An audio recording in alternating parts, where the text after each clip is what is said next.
Presidente Lula defendeu o governador de São Paulo, Tarcísio de Freitas, que foi vaiado durante lançamento de obra no litoral paulista. Ministro dos Direitos Humanos, Silvio Almeida, criticou a privatização dos presídios que o atual governo quer fazer. Mais construtoras estudam pedir ao ministro do STF, Dias Toffoli, perdão de multas aplicadas durante a Operação Lava Jato. Receita Federal apresentou o plano para premiar os bons contribuintes e cercar os devedores que insistem em não pagar impostos.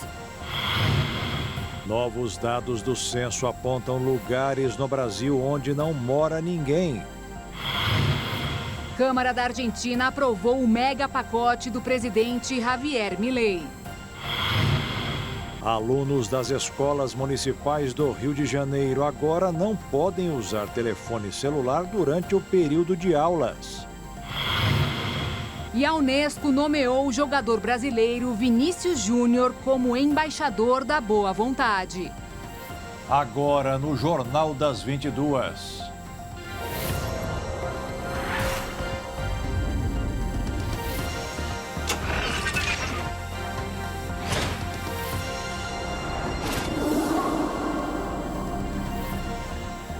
Olá, boa noite. Boa noite. O presidente Lula defendeu hoje o governador de São Paulo, Tarcísio de Freitas, que foi vaiado durante um acordo para a construção de uma obra inédita no litoral paulista. O episódio causou constrangimento, mas foi contornado até com bom humor. No evento para comemorar os 132 anos do Porto de Santos, o governo federal e o governo do estado de São Paulo anunciaram a construção do túnel que ligará Santos ao Guarujá. Esse será o primeiro túnel submerso do país. Serão 860 metros entre as duas margens e 21 metros de profundidade. Com isso, a travessia entre Santos e Guarujá, que atualmente é feita em barcas e balsas, será agilizada e levará cerca de 2 minutos. A obra será realizada através de uma parceria público-privada e, segundo o governo federal, custará 5 bilhões e 800 milhões de reais. A cerimônia de anúncio desse investimento contou com a presença de ministros do governo federal, além do presidente Lula e do governador de São Paulo, Tarcísio de Freitas. Assim que se dirigiu ao púlpito para discursar, o governador Tarcísio foi vaiado por alguns dos presentes. Outros bateram palmas.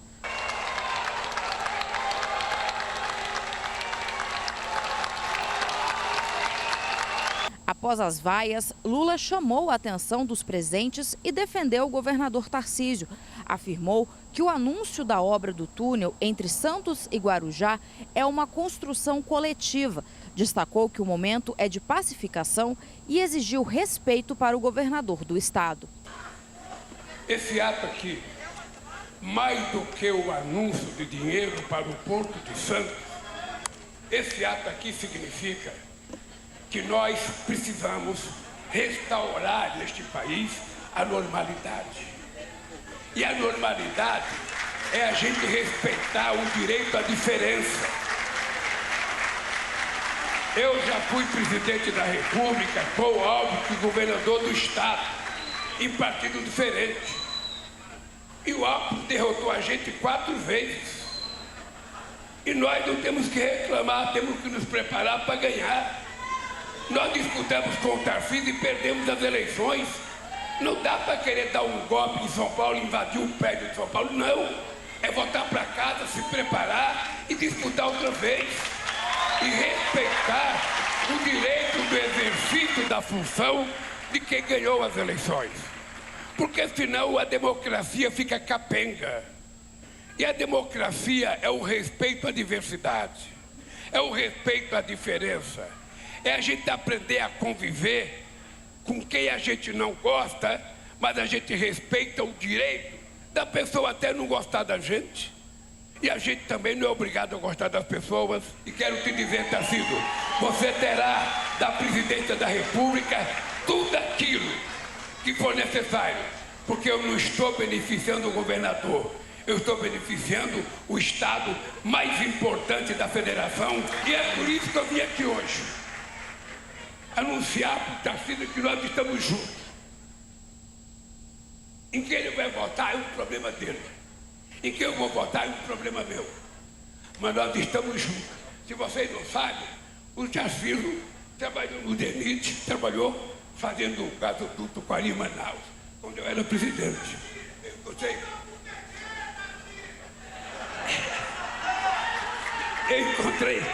Eu encontrei com o Tarcísio em Quari, no meio da Amazônia, trabalhando no gasoduto. Depois o Tarcísio trabalhou com a Dilma Rousseff. Depois eu estranhei vendo ele trabalhar com o Bolsonaro, mas paciência, era uma opção dele. E depois ele ganhou de nós as eleições. O que é que eu vou lamentar? O que é que eu vou lamentar? Eu tenho que parabenizá-lo e preparar para derrotar você nas próximas eleições. E enquanto a gente estiver governando, a gente trabalhar. A fala pacificadora de Lula, seguida de um abraço no governador, foi um aceno relevante a Tarcísio de Freitas, nome forte da direita no estado de São Paulo. Diante das piadas, o governador, inclusive, sorriu muito no palco ao lado de Lula.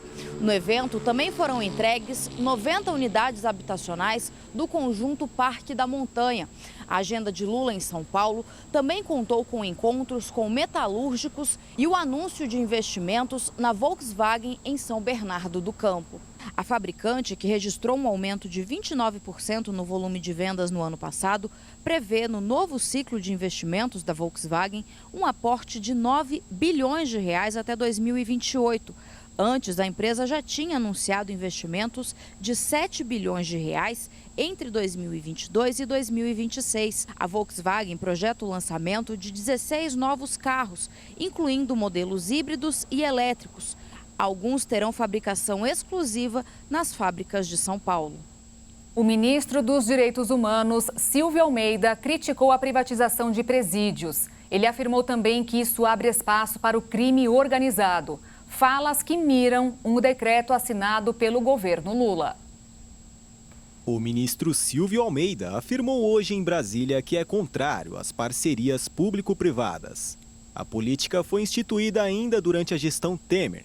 Ela colocava apenas os setores de telecomunicação, logística, mobilidade urbana e saneamento básico entre aqueles que poderiam receber investimentos das iniciativas privadas. No começo do ano passado, o vice-presidente Geraldo Alckmin e o ministro da Fazenda Fernando Haddad editaram o decreto e incluíram na lista os presídios, a educação e a segurança pública. A partir desse momento, estava liberado a construção, reforma e privatização da gestão de presídios do Brasil. O principal objetivo é a geração de empregos através dessa parceria entre o poder público e as empresas. Mas para o ministro dos Direitos Humanos, isso não é uma solução e que, aliás, carrega problemas muito maiores. Eu acho que privatização, seja de presídio, seja de sistema socioeducativo, abre espaço para a infiltração do crime organizado, que é tudo o contrário do que a gente quer fazer. Para Almeida, a privatização, além de não ter dado certo em nenhum lugar, é inaceitável e inconstitucional. Por ser algo que divide opiniões entre diversas áreas do governo, ele afirmou que a decisão sobre o tema deve ser feita internamente, mas que, ao criticar a medida, não faz nada mais que o seu papel. O ministro afirmou também que pretende conversar com o novo ministro da Justiça, Ricardo Lewandowski, e apresentar uma nota técnica com posição contrária. Debate que também será levado ao presidente Lula. A letalidade policial na Bahia cresceu em 2023 e hoje é o estado com o maior número de mortes por intervenções policiais do Brasil.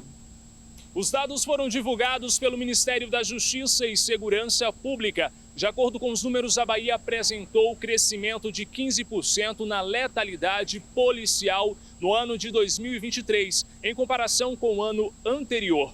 Em 2022, foram 1.468 mortes em ações policiais. Já em 2023, 1.689 pessoas morreram. Aumento considerado recorde desde que os dados começaram a ser apresentados pelo governo do estado da Bahia em 2008. A Bahia, neste momento, é considerado o estado com mais número de mortes em intervenções policiais, seguida pelo Rio de Janeiro, Pará, Goiás e São Paulo. De acordo com o secretário de Segurança Pública do estado da Bahia, Esse aumento aqui no estado tem a ver com as ações policiais contra facções criminosas que atuam no tráfico de drogas. Em contrapartida a este aumento no número da letalidade policial, houve redução nos outros números. Os crimes de homicídios dolosos teve redução de 6,4%. Além deste, houve redução também, apesar de pequena, na quantidade de latrocínios, roubos seguidos de morte, também de lesões corporais seguidas de morte e feminicídios.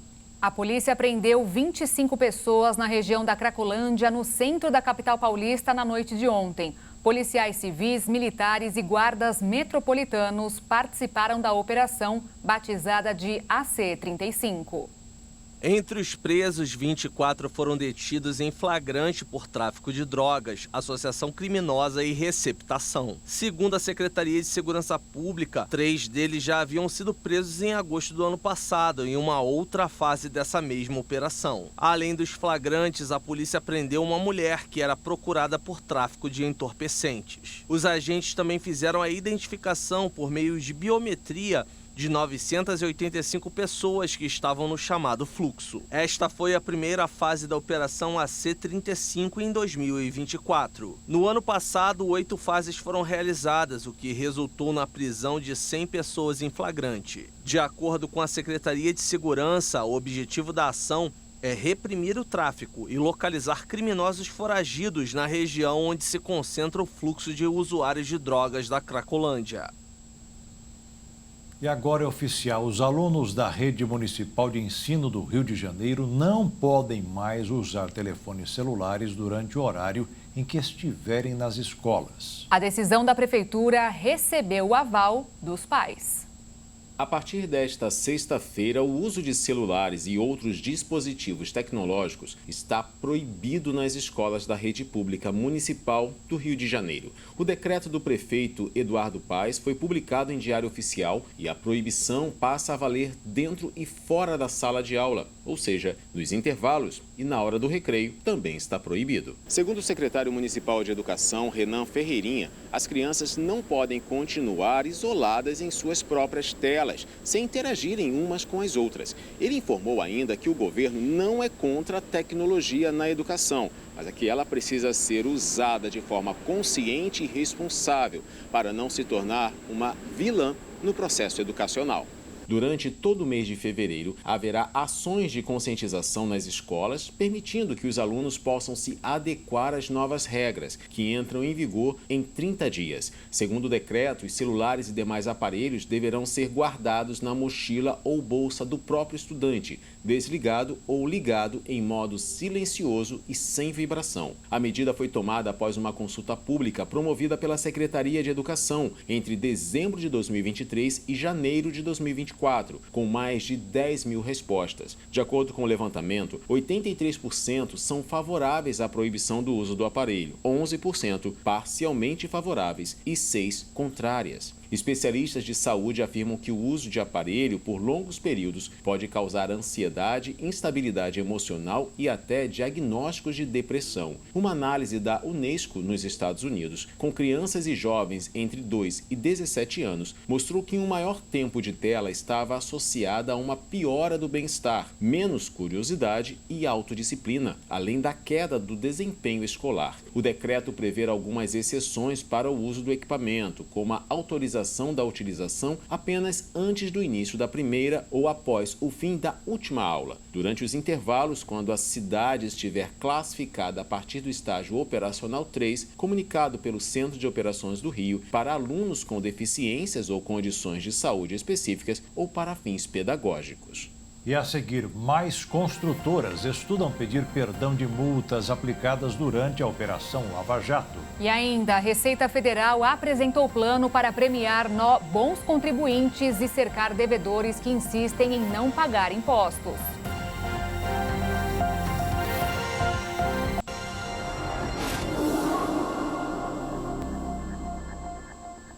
As construtoras UTC, Andrade Gutierrez e a Camargo Correia estudam solicitar a revisão dos acordos de leniência que fizeram durante a Operação Lava Jato. o que poderá livrar as empresas de multas. 2 delas já conseguiram perdão do ministro do STF, Dias Toffoli, e outra já apresentou o pedido. Léo Pinheiro, ex-presidente da empreiteira OAS e um dos delatores da Lava Jato, pediu ao Supremo a suspensão da multa prevista no acordo de delação premiada firmado com o Ministério Público Federal em 2019. Ele delatou o presidente Lula no caso do triplex do Guarujá, mas voltou atrás em 2021 através de uma carta. Agora, Léo Pinheiro requer ao ministro Dias Toffoli do Supremo que sejam suspensas as obrigações impostas pelo acordo de delação premiada feita com o MPF. O pedido do ex-empreiteiro aproveita a brecha aberta por Dias Toffoli após a suspensão do pagamento de multas da Novonor, antiga Odebrecht. Após o escândalo da Lava Jato, a empreiteira sofreu uma série de problemas financeiros, abriu processo de recuperação judicial e chegou a mudar de nome. A empresa solicitou a suspensão do acordo de leniência e acesso total ao conteúdo da Operação Spoofing, que investigou o vazamento de conversas entre promotores da Lava Jato.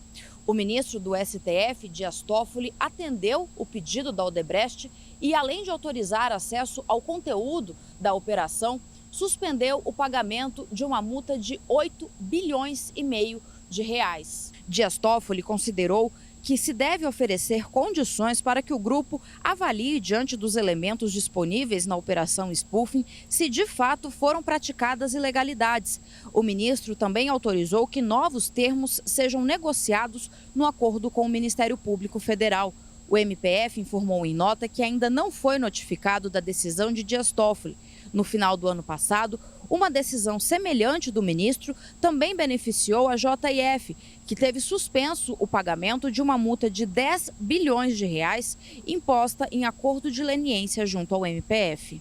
O ministro Alexandre de Moraes, do Supremo Tribunal Federal, votou hoje pela condenação de mais 12 acusados pelos atos do dia 8 de janeiro em Brasília. Os ministros têm até segunda-feira para concluir a votação em sistema online. Até agora, o STF já condenou 30 pessoas que participaram dos atos contra as sedes do Executivo, Legislativo e Judiciário. A partir de segunda, começará o julgamento de mais 29 acusados. O governo enviou ao Congresso um projeto de lei para a reorientação da Receita Federal com o objetivo de tornar o órgão menos punitivo e auxiliar os bons contribuintes. Entre os benefícios está a redução de até 3% no imposto federal sobre o lucro líquido em 3 anos. A ideia é tornar a Receita Federal um órgão orientador e tirar a imagem de vilão de que apenas quer o dinheiro do trabalhador. Para isso, foi elaborada uma proposta com 3 programas. O primeiro deles é o Confia, que contará com ações de cooperação e diálogo com as empresas para regularização e oferecerá uma oportunidade prévia de regularização em 120 dias. Já o programa Sintonia tem como objetivo estimular as boas práticas para todos os contribuintes brasileiros e terá como principal benefício a redução progressiva do pagamento sobre o imposto federal sobre o lucro líquido de até 3%. Já o programa OEA estará voltado para o comércio internacional e estimula a regularidade, com prioridade para resolver questões de importação e redução da verificação aduaneira. Além disso, 1.000 brasileiros entre as 20 milhões de pessoas físicas entraram na mira do fisco e ganharam o status de devedor contumaz, pois possuem reincidência na falta de pagamento de impostos. A Receita também quer aval do Congresso para ter uma gestão mais criteriosa sobre benefícios fiscais, considerando os efeitos práticos dessas concessões, incluindo o eventual impacto positivo para o consumidor. A Fazenda disse que o projeto de lei está dentro da agenda de reestruturação da atuação iniciada no ano passado para recuperar a base de arrecadação federal perdidas ao longo dos últimos anos, principalmente em função de benefícios fiscais que diminuem a incidência de impostos. O mercado de trabalho dos Estados Unidos criou 353 mil vagas de emprego em janeiro, bem mais que o esperado pelo mercado. A boa notícia para os americanos não foi tão bem recebida pelas economias de quase todo o mundo, porque poderá adiar a redução da taxa de juros americana. O reflexo foi sentido no mercado financeiro desta sexta-feira. O pregão ainda teve como destaque a alta nos números da produção industrial do Brasil. Com isso, o dólar fechou em alta de 1,08%, cotado em R$ 4,96 na venda. E a Bolsa de Valores fechou em queda de 1,01% aos 127.182 pontos. A indústria brasileira cresceu 0,2% no ano passado. O indicador indica estabilidade, mas foi melhor que em 2022, quando houve uma queda de 0,7%. E segundo o IBGE, o resultado melhorou bastante em dezembro, com uma alta de 1,1%. Destaque para a extração de minérios e a produção de alimentos. O que ficou no terreno negativo no último mês do ano foi a produção de combustíveis. O avanço da inteligência artificial está aumentando o medo das pessoas perderem o emprego. E segundo um relatório apresentado no ano passado, a nova tecnologia ameaça substituir o equivalente a 300 milhões de empregos no mundo em tempo integral. O avanço tecnológico sempre diminuiu a quantidade de mão de obra humana, seja no campo ou até mesmo nas fábricas. O impacto foi grande, mas não quanto pode ocorrer daqui para frente. Novas pesquisas sugerem que a inteligência artificial generativa, como no caso do ChatGPT, terá seu maior impacto em trabalhadores de escritório com empregos bem remunerados em setores como bancos e tecnologia. Um relatório publicado pelo Instituto Burning Glass não vai tão longe ao ponto de dizer que a tecnologia eliminará um grande número de empregos. Contudo, explora que os trabalhadores precisam se preparar melhor para um futuro em que a IA possa desempenhar um papel significativo em muitos locais de trabalho. Um dos exemplos é na área de tecnologia. O impacto pode ser significativo ao ponto dessas pessoas serem substituídas pela inteligência artificial. No mundo atual, é quase impossível não colocar em debate a relação entre o avanço tecnológico e o capitalismo. De maneira prática, colocar a inteligência artificial para fazer os trabalhos humanos resultaria em grandes economias para as empresas.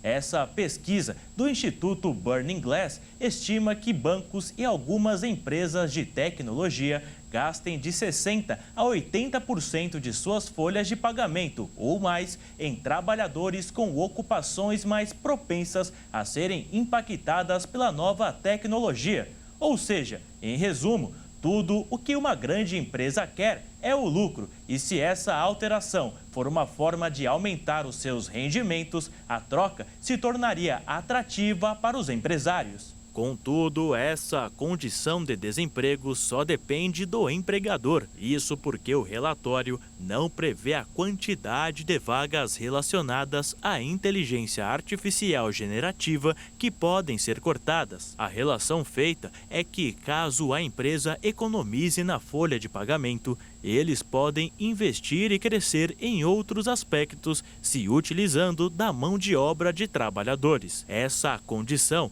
pode gerar um aumento no crescimento econômico e na produtividade dentro da empresa. A cidade de Bogotá, na Colômbia, de mais de 7 milhões de pessoas, teve um dia sem carros para ajudar o meio ambiente. A proibição foi válida das 5 da manhã até as 9 da noite. Nesta quinta-feira, o trânsito fluiu tranquilamente na cidade, conhecida pelos seus longos quilômetros de engarrafamento. Até parecia um dia de greve, mas os meios de transporte não faltaram.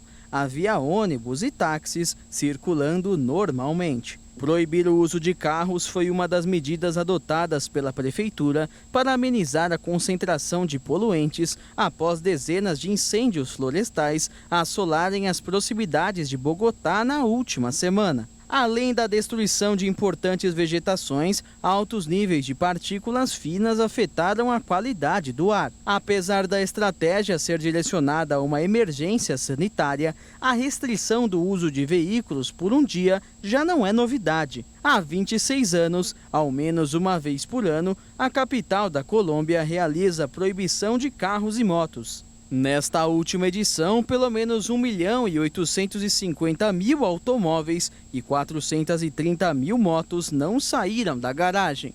A multa para quem descumprisse a determinação era de 572 mil pesos colombianos, o equivalente a R$ 720.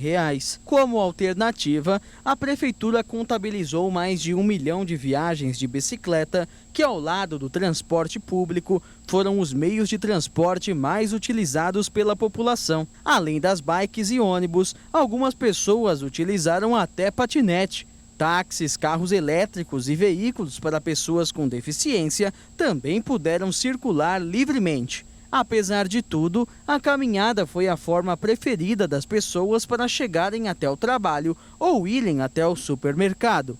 De acordo com a prefeitura, 110 mil colombianos andaram a pé pela cidade.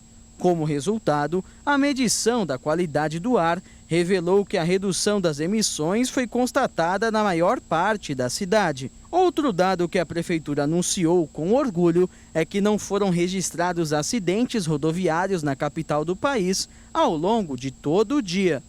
E ainda hoje, novos dados do censo apontam lugares no Brasil onde não mora ninguém. E também, Câmara da Argentina aprovou o mega pacote do presidente Javier Milei.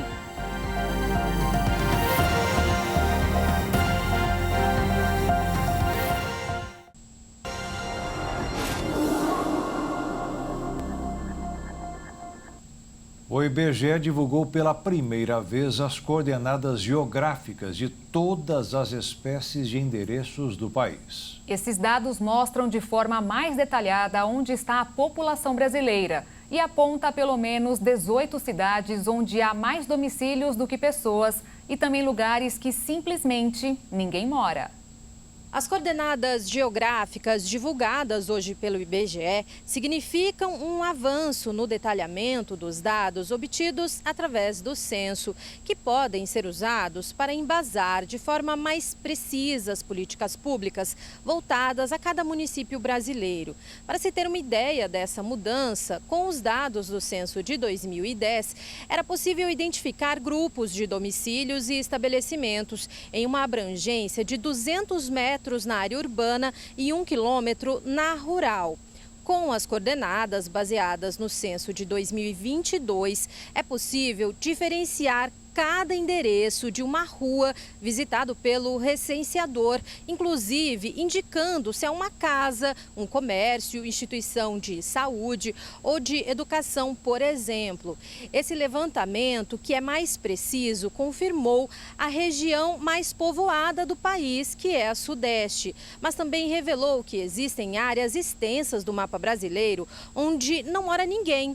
Esses locais ficam na região norte, especialmente no oeste de Roraima e grande parte do Amazonas. Os dados ainda mostram que 18 municípios tinham mais domicílios do que habitantes em 2022. A maior parte é de cidades turísticas que ficam cheias aos finais de semana e durante as férias. No topo dessa lista, por exemplo, está Arroio do Sal, que fica no litoral do Rio Grande do Sul. A cidade, conhecida pelas belas praias, tem 11.100 habitantes e 18.900 domicílios. Os planos de saúde não são obrigados a dar cobertura das vacinas contra a dengue. A obrigação é do SUS. Mas quem não quer esperar a aplicação das doses que começarão a ser distribuídas na semana que vem, a alternativa é procurar nas clínicas particulares. A Agência Nacional de Saúde Suplementar informou que os planos de saúde não são obrigados a cobrir vacinas, mas que alguns contratos contemplam imunizações. Caso o beneficiário tenha um plano de saúde com cobertura de serviços adicionais, que inclua vacinas, ele deverá verificar junto à sua operadora se há cobertura para a imunização da dengue. Atualmente, o Brasil tem 51.081.018 pessoas que têm convênio médico. A Fundação de Proteção e Defesa do Consumidor de São Paulo reforça a não obrigatoriedade dos planos à aplicação de vacinas e, por esse motivo, não é possível pedir reembolso para esse tipo de procedimento, ressalvo algumas exceções. Uma pesquisa revelou que quase todos os trabalhadores querem que os valores do Vale-Refeição sejam reajustados de acordo com a inflação. Do jeito que está, fica difícil garantir os gastos até o fim do mês. Um levantamento feito com trabalhadores brasileiros, usuários dos benefícios Vale Alimentação e Refeição, indicou um descontentamento com os valores recebidos em comparação com o preço dos produtos nos mercados. Para 82% dos beneficiados, o valor do cartão é considerado ou baixo ou suficiente para atender às necessidades básicas, mas não proporcionam os excedentes. Já para 44% dos entrevistados, os valores não cobrem as necessidades alimentares mensais. O caminho apontado por 98% dos usuários do benefício para suprir o baixo valor é o reajuste anual, compensando a variação da inflação para acompanhar o aumento do custo de vida. Lembrando que o Vale Alimentação não é obrigatório por lei e, portanto, têm direito a ele os trabalhadores seletistas contratados por empresas que oferecem esse benefício. A exceção acontece quando existe uma convenção ou acordo coletivo de trabalho com o sindicato responsável pela categoria. E o valor máximo que a empresa pode descontar é 20% do salário contratual do funcionário. Depois de 3 dias e mais de 30 horas de debates, a Câmara dos Deputados da Argentina aprovou o texto geral do megaprojeto do presidente Javier Milei. Foram 144 votos a favor e 109 contra. A proposta, conhecida como Lei Ônibus, tem diversos objetivos, como desregular a economia, dar poderes especiais ao Executivo em matérias de administração e economia e promover mudanças em temas sociais e de segurança, além de confirmar estado de emergência no país até dezembro de 2024. Agora, Javier Milei vai enfrentar uma nova votação no Senado argentino. Na discussão de cada artigo, o governo vai tentar convencer os membros da oposição aberta a diálogo de temas mais polêmicos, como a centralização de poder, as privatizações, a mudança no conceito de legítima defesa e a possibilidade de a Argentina contrair dívidas sem a aprovação do Congresso. Na noite de quinta-feira, os governadores que têm grande influência no Congresso pressionaram o governo a incluir uma coparticipação dos estados em um imposto que deverá ser criado. Um ministro entrou em campo para tentar negociar esse ponto, mas ele não conseguiu convencer os governadores. Do lado de fora do Congresso Nacional, no centro de Buenos Aires, o debate foi marcado por protestos que terminaram com dezenas de feridos entre quarta e quinta-feira, entre eles 32 jornalistas e 7 policiais, diante de um novo protocolo anti-piquetes que prevê tolerância zero com o bloqueio de ruas. Já do lado de dentro, o texto passou por 3 semanas de intensas negociações e fortes embates entre os deputados no plenário. Isso porque Javier Milei tem apenas uma pequena minoria no Congresso e depende da chamada oposição dialoguista, composta por partidos de direita, centro-direita e centro. O projeto, chamado pelo governo de Lei de Bases e Pontos de Partida para a Liberdade dos Argentinos, é uma das principais apostas de Milei para reequilibrar as contas e abrir caminho para privatizações. Ele, porém, é cobrado por não ter apresentado um plano concreto de estabilização até agora. O projeto aprovado manteve menos de 400 dos 664 artigos propostos pelo governo. Javier Milei tentou ditar o ritmo do legislativo, convocando sessões extraordinárias até 31 de janeiro, mas já teve que estender o prazo até 15 de fevereiro e provavelmente terá que adiá-lo novamente. A polícia da Índia libertou uma pomba que ficou presa durante 8 meses, acusada de atuar como espiã da China.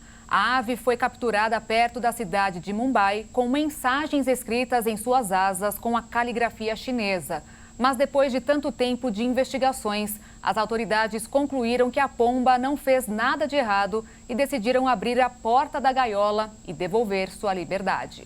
A Ucrânia afirmou que usou drones marítimos para afundar um navio de guerra russo no Mar Negro.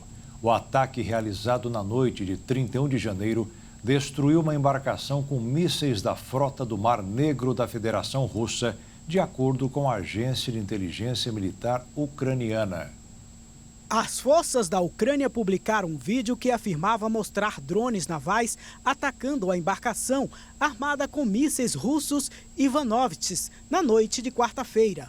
As imagens divulgadas mostram vários drones navais colidindo com um navio e explodindo. Segundo o país do leste europeu, o navio avaliado entre 60 e 70 milhões de dólares estava em patrulha no lago Donslav, no oeste da Crimeia, quando uma unidade especial do GRU o atingiu.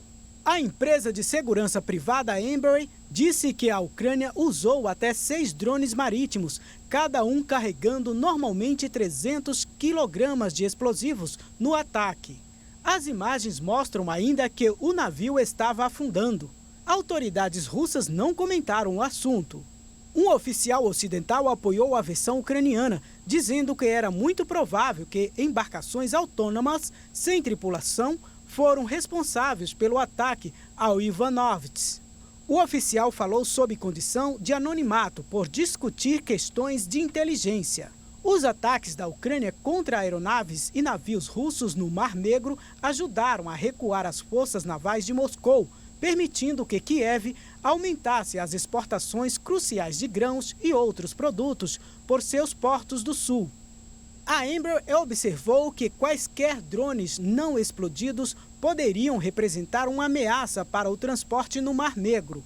Nesta sexta-feira, a Ucrânia ainda declarou que pelo menos 3 aviões russos estacionados na base aérea de Belbek, no extremo oeste da Crimeia, foram danificados em um ataque aéreo realizado na quarta-feira pela Força Aérea Ucraniana. Pelo menos 17 mil crianças foram separadas dos pais desde o início da guerra entre Israel e o Hamas. O confronto, que ainda parece estar longe do fim, ganhou um novo capítulo nesta sexta-feira, após o exército israelense divulgar que vai estender a operação militar até a cidade de Rafah. O Ministério da Defesa israelense afirmou que seu exército está acabando com a força do Hamas na região de Khan Yunis e, após terminarem o serviço, seguirão para Rafah, no extremo sul de Gaza. A região de Rafah é onde estão milhares de palestinos que deixaram suas residências por conta da guerra, pois no início do conflito eles foram orientados por Israel a buscar segurança no sul da região. De acordo com uma estimativa realizada pelo portal The Guardian, pelo menos 2.200.000 moradores de Gaza foram obrigados a irem para outras regiões do país. 1,5 milhão delas acabaram indo para Rafah. Em meio a tantos transtornos, perder a moradia não é o maior problema. Muitas pessoas perderam famílias inteiras. Segundo a ONU, pelo menos 17 mil crianças foram separadas dos pais ou estão desacompanhadas desde o início da guerra. Cada um deles com uma história comovente de dor e de perda. E os militares que trabalham no país afirmaram que é extremamente difícil descobrir quem são estes menores não acompanhados. Porque na maioria das vezes eles estão internados em hospitais, feridos ou em estado de choque e não conseguem nem dizer os seus nomes. Na maioria das vezes é comum que alguns familiares não tão próximos encontrem esses menores e prestem cuidados. Mas em Gaza, devido à total falta de comida, água ou abrigo, os familiares também passam por momentos difíceis e enfrentam desafios como cuidar de outra criança. Segundo a Unicef, as crianças classificadas como separadas são aquelas sem os pais, e os desacompanhados são as que foram separadas dos pais e que também não estão sob os cuidados de nenhum parente. De acordo com a organização, mais de 1 milhão de crianças da região necessitam de assistência psicológica, pois tiveram sua saúde mental fortemente impactada pela guerra. E veja a seguir, Unesco nomeia o jogador brasileiro Vinícius Júnior como embaixador da boa vontade. E ainda, na volta às aulas, especialistas alertam alunos sobre o risco do peso das mochilas.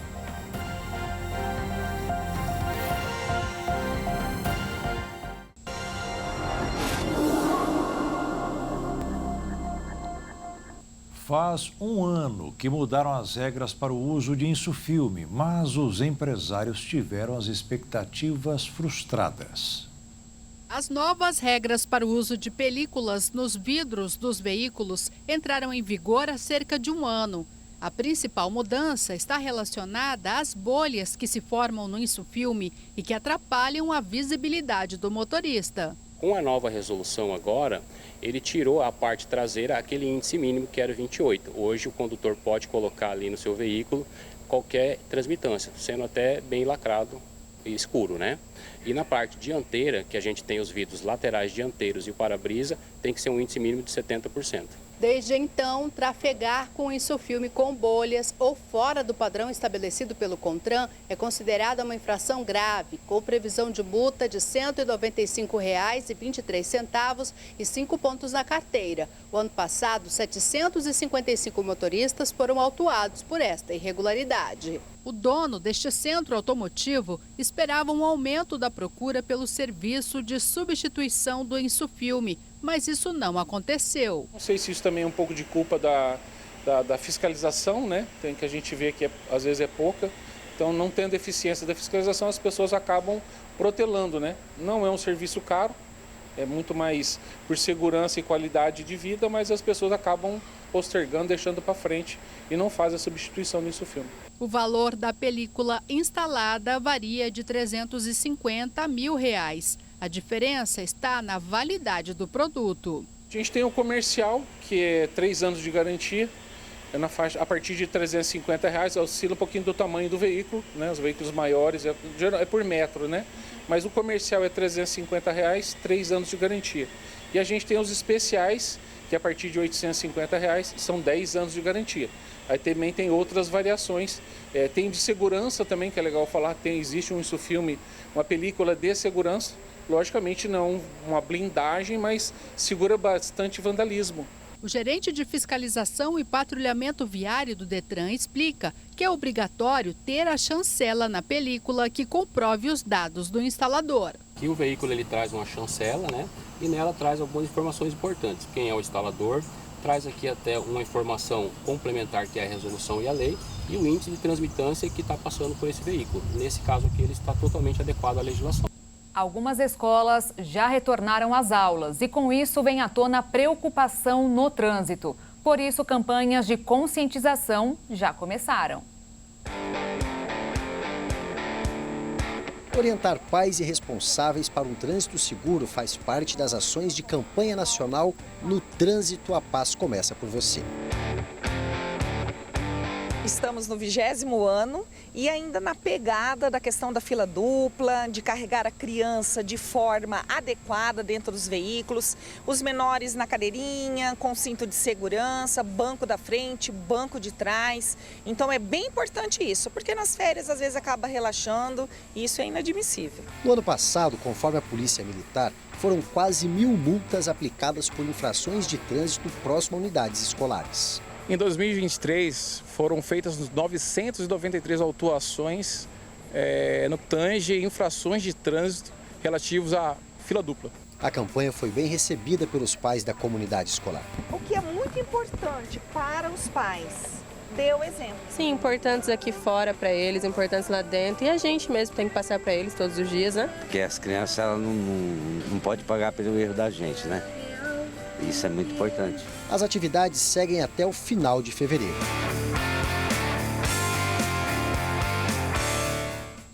A volta às aulas reforça a necessidade de atentar para o peso que as crianças carregam nas mochilas. Com o corpo em desenvolvimento, elas apresentam risco maior de problemas relacionados ao excesso de peso nas costas, como uma dor crônica ou até mesmo um desgaste precoce. Livros, cadernos, lanches, esses utensílios utilizados no dia a dia pelas crianças e adolescentes nas escolas pode parecer inofensivo, mas dependendo do peso carregado, alguns problemas de saúde podem aparecer de maneira inesperada. Atualmente, o excesso de peso na mochila é a principal causa de dor entre essa faixa etária. Os especialistas dizem que cerca de 20% das crianças e 30% dos adolescentes têm dor nas costas, o que impacta na qualidade de vida e no desempenho escolar. Para compensar o peso da mochila, o aluno acaba jogando o corpo para frente, facilitando assim a cifose postural. De acordo com a Sociedade Brasileira de Ortopedia, a mochila não pode pesar mais do que 1 quilo quando vazia. Quando estiver cheia, o peso não pode ultrapassar 10% do peso da criança ou do adolescente. Isso porque o corpo em crescimento precisa se readaptar ao novo tamanho constantemente e, assim, exige maior esforço. Dessa forma, o excesso de peso impacta mais nas crianças que nos adultos, que possuem maior capacidade muscular e esquelética de absorção de carga. Entre os sinais de que seu filho tem a mochila pesada demais está a dificuldade ou a alteração na forma de andar e se abaixar quando a utiliza ou quando vai colocá-la. O principal sinal será sempre a manifestação de dor. Então, pais e mães, atenção para alguns sinais de alerta de excesso de peso. Os sintomas ocorrem quando a criança reclama de dores nas costas, mudanças fisiológicas nas curvaturas normais da coluna vertebral, alteração na forma de andar durante a utilização da mochila, aumento da pressão nos pés, o que pode ocasionar dor e incômodo, e uma modificação da frequência respiratória quando a criança caminha com a mochila. Então, algumas soluções básicas é ajustar bem a mochila nas costas da criança. O ideal é que elas sejam carregadas nos 2 ombros, estejam coladas ao corpo e ajustadas até a linha da cintura. 3 pessoas morreram após um pequeno avião cair dentro de um parque de trailers residenciais no estado norte-americano da Flórida. O avião havia decolado por volta das 6 horas da noite de ontem. 1 hora depois, caiu num parque de casas móveis na cidade de Clearwater, no oeste do estado da Flórida. A queda ocasionou uma explosão. Não passou muito tempo e virou um incêndio. Uma grande nuvem de fumaça tomou conta do local, mas a rápida ação do Corpo de Bombeiros impediu que algo pior acontecesse. Em pouco menos de 30 minutos, eles apagaram e impediram que se espalhasse. Mesmo assim, o piloto do monomotor e 2 pessoas que circulavam pelo parque morreram. Todos os outros moradores que estavam por lá saíram ilesos. Segundo o Corpo de Bombeiros, o piloto chegou a enviar um pedido de socorro por meio de um rádio. Ele relatava que o avião apresentava uma falha no motor. Como as casas sob rodas não costumam ser tão resistentes, 4 trailers foram completamente destruídos. O avanço da inteligência artificial desafia o cenário político no Brasil e gera preocupações com relação às fake news em período de eleições. Ferramentas para a produção de deepfake, que permite a criação de vídeos e áudios falsos, por exemplo, estão mais acessíveis e modernas, com resultados cada vez mais realistas. Embora a manipulação de informação relacionada à política não seja novidade, a dificuldade é de lidar com o problema, porque pode aumentar com o avanço da tecnologia, pois é capaz de manipular um número maior de eleitores espalhando a mentira e a desinformação. Segundo especialistas, as imagens criadas por inteligência artificial se tornaram quase indistinguíveis das reais e não se pode mais acreditar no que se ouve ou vê nos dispositivos eletrônicos. E completaram dizendo que é preciso pesquisar e checar a veracidade das informações antes de compartilhá-las. Em dezembro do ano passado, a Polícia Federal começou uma investigação sobre um caso de deepfake no estado do Amazonas. De acordo com a instituição, uma das análises de áudio comprovou a manipulação por meio de inteligência artificial de um arquivo atribuído ao prefeito de Manaus, David Almeida, que vai tentar a reeleição para este ano. A questão é que no conteúdo adulterado e divulgado em redes sociais, uma voz atribuída a Almeida insultava profissionais da educação da cidade. O Tribunal Superior Eleitoral tem tentado atuar em relação à desinformação nas eleições e apresentou como uma das propostas instituir a obrigatoriedade de informar o uso de tecnologias digitais para criar, substituir, omitir, mesclar, alterar a velocidade ou sobrepor imagens ou sons, incluindo tecnologias de inteligência artificial na propaganda eleitoral. A minuta debatida em audiência pública contou com a presença de entidades, especialistas, advogados e representantes de empresas. E ainda vai ser submetida à análise do plenário do TSE, que deve aprovar os normativos até o dia 5 de março. O atacante brasileiro Vinícius Júnior foi nomeado hoje como embaixador da boa vontade pela Organização das Nações Unidas para a Educação, Ciência e Cultura. O jovem de 23 anos recebeu o certificado no centro de treinamento do Real Madrid. A Unesco afirmou que ele não foi apenas escolhido por ser um bom jogador. Para eles, Vinícius é muito mais que isso. Ele é um homem comprometido com a igualdade de oportunidades através da educação. 3 anos atrás, o atleta criou um instituto para ajudar crianças e adolescentes que moram em bairros pobres do país. Desde então, não para de crescer. Sua luta contra o racismo e qualquer outro tipo de preconceito também foi exaltada. Com a honraria, Vinícius se tornou o segundo jogador brasileiro a ser um embaixador da Unesco. Ao seu lado está ninguém menos que Pelé, o rei do futebol. Uma equipe de mergulhadores chegou pela primeira vez no fundo de um dos lugares mais misteriosos do mundo, o Grande Buraco Azul, localizado no Mar do Caribe. Mas para decifrar o que está escondido, a equipe teve que se aventurar em quase 300 metros de profundidade. Até existem outros buracos espalhados por outros oceanos, mas este é o segundo mais profundo do mundo. São 274 metros. Ele está muito próximo da fronteira entre o México e Belize, mas mergulhar por suas águas é uma missão complicada, até porque gera vertigens. Aquela sensação inesperada de um movimento giratório do próprio corpo ou dos arredores. Mas há 6 anos, a cratera finalmente foi explorada. E o que os mergulhadores encontraram na parte de dentro deixou todos espantados. Quanto mais o submersível avançava, mais a água ficava escura. Até que eles encontraram uma camada de gás tóxico. Eles não pararam. Depois disso, não havia mais qualquer vida, seja de algas ou de peixes. Durante o caminho, eles encontraram até mesmo cavernas. Eles até chegaram perto do solo, mas não tocaram. Lá eles avistaram uma garrafa de vidro e uma câmera fotográfica, que provavelmente era de algum turista. Isso apenas mostrava o nível de poluição dos mares e até onde o lixo podia chegar. Mas não foi a única coisa que encontraram. Para a surpresa de todos, 2 corpos humanos apareceram. Eram 2 homens que mergulhavam, mas que não conseguiram voltar para a superfície. E o Jornal das 22 termina aqui. Obrigada pela sua companhia, um ótimo fim de noite, fim de semana para você, se cuida e até segunda. Boa noite, fique na paz. Tchau.